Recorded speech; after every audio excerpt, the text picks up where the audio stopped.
Before we launched this research with PwC at the Out Leadership Summit today, there actually was no global LGBT millennial research. Almost 20% of millennials identify as LGBT. So this is no longer a marginal 5% community as it would have been 20 years ago.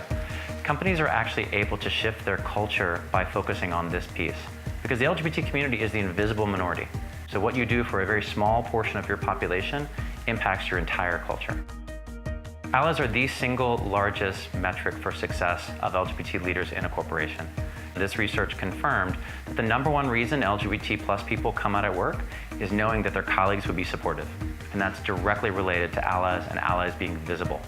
It's very easy to be an ally in New York City, where we have all kinds of great visibility and inclusion, but having an ally sticker on your desk in Uganda, or in the Middle East, or in other parts of the 78 countries around the world where it's still illegal to be gay, that's risk, and that's actually what LGBT employees want to see.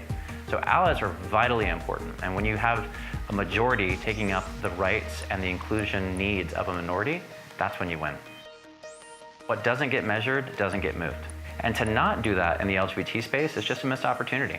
If you look at the impact of being LGBT plus positive and visible on your brand favorability index, it's very quantifiable. People of color, women, straight allies, all are paying attention to what companies are doing in the LGBT community, and the reputation that they have matters to a much broader community than I think companies necessarily take into account. Our leadership was started 8 years ago, and we've been able to engage this conversation globally. And the CEOs we work with, over 350 of them, never thought that they would be relied upon to become the moral compass for our country. And I'm incredibly proud that the CEOs have taken that mantle and have continued that mantle, and now it matters more than ever.